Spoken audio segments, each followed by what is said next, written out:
there's nothing good in this budget. I mean, there's nothing good in it.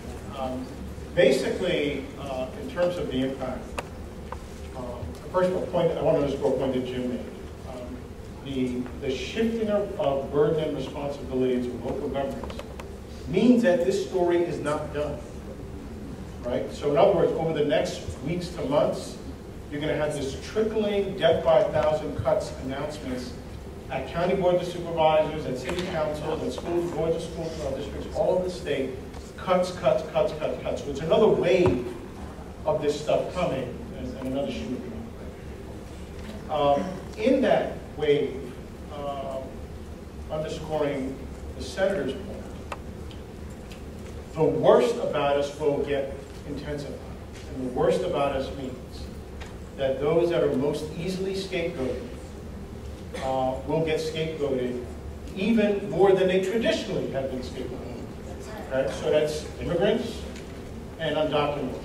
Okay? You're going to see another wave of this stuff happening at schools and county boards of supervisors. It's already happening now. Right? Third point, anyone who is walking or alive or cannot walk and is in a wheelchair or is bedridden, who depends on $1 of government support to provide themselves with some measure of health dignity is affected by this budget.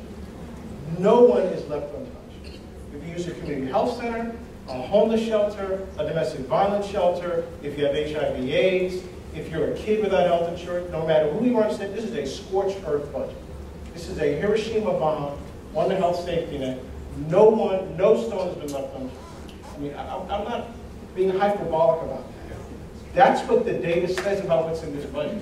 It's clear. Right? On kids, again, to add to the insanity.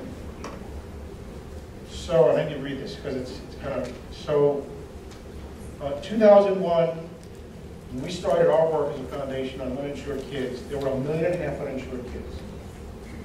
Through 2007, working with, good work with Gil Cedillo and his leadership, others in the legislature, other private sector partners, community leaders, we got that number down to about 680,000 uninsured kids. So we cut the number of uninsured children in half. In the state of California, from 2001 to 2008. With this budget, we go right back to 2001. Okay? Nearly 500,000 children will be disenrolled from health insurance coverage. On top of that, we are leaving in Washington roughly $300 million in federal funding that has our name on it that we are turning away. Okay?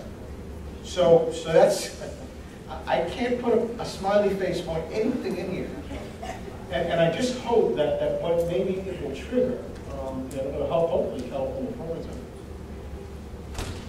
The issue of governance reform and fiscal reform is usually kind of a wonky, I mean, you can talk about housing, they say, yeah, public education, they can get mad, or HIV/AIDS, everything can get mad. And you say governance and fiscal reform, and they kind of go, what? I mean, it's not something that stirs people's energies and gets them angry, gets them moved. We need that. We need to fix this system. Maybe, I don't know that we'll see millions of people marching down the street about it, Jim, but we really need community-level, grassroots people and activists joining these typically wonky good governance people who kind of write these papers and articles, but no one really sees them in the light of day. We really need authentic community engagement mobilization around reforming our system. And I'm just hoping we don't miss that opportunity. We can take the anger that we are feeling today and channel it towards fixing some of these governance things that are at the root of what we're talking about. Then maybe there's some hope that the next generation will not have to sit here in this room and